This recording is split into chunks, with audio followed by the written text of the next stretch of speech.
Hello, this is Patrick. Welcome to Chart Built Wealth, profitable investing with technical analysis.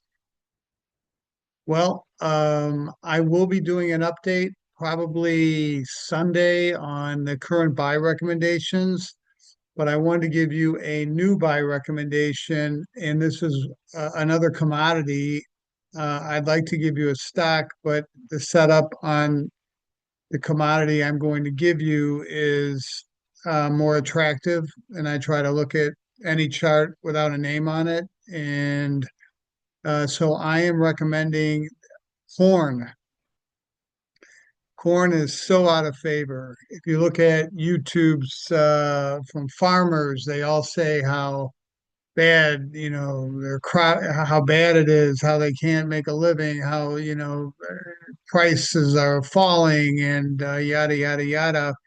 Normally as a market technician, when sentiment is really, really bad on something, that's when we want to take a closer look. Our goal here is to identify new trends at an early stage and stay with that trend until it changes. So I'm going to give you a the reasons why I want to buy corn, and they're all technical. So I did look up on ChatGPT what the thoughts were on corn, and they look slightly favorable. So, weather's always an element too with corn, but the fundamentals look slightly favorable for corn. So, at the end of the day, I don't look at that. I look at the chart. So, here we go.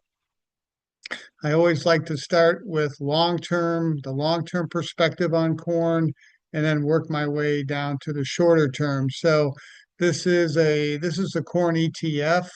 The actual futures, corn futures look similar, not identical, but look similar. And anyway, corn has been in a huge decline since 2012 to 2020.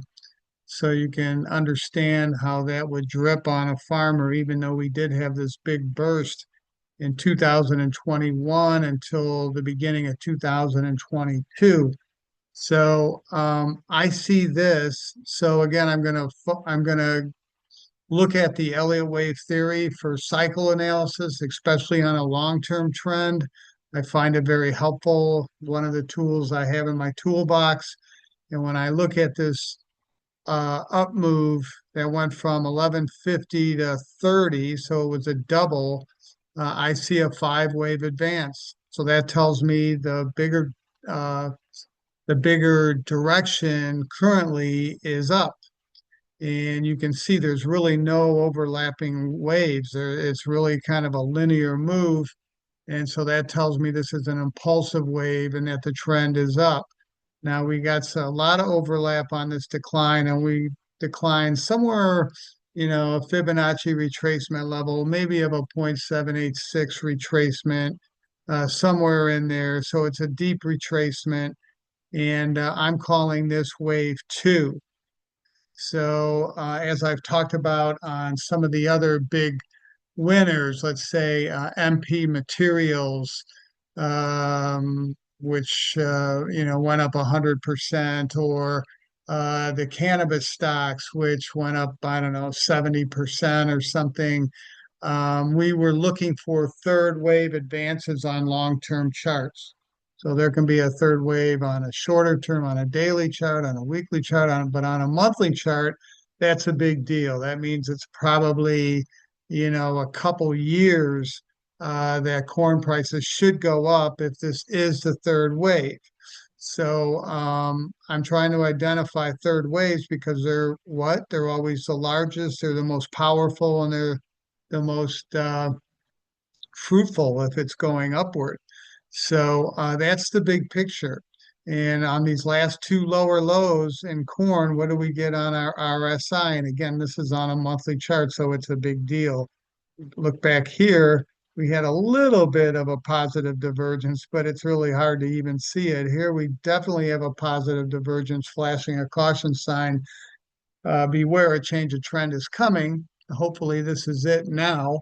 And last month, actually, we got a nice bullish hammer where prices opened the week slightly down, intra-week traded down quite a bit, and by the end of the month, traded actually in in black, so or blue. So it was actually up on the month.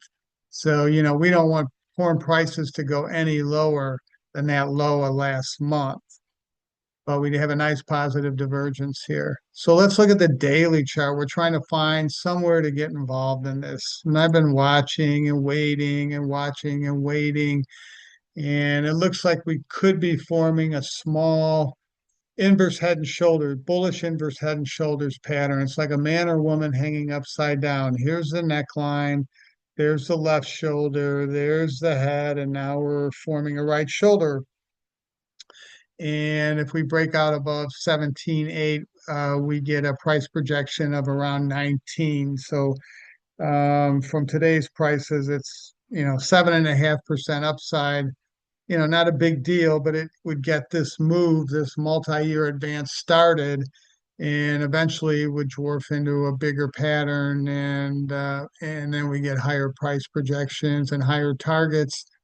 What else I like about this, though, is that we have a confluence of moving averages all coming together here.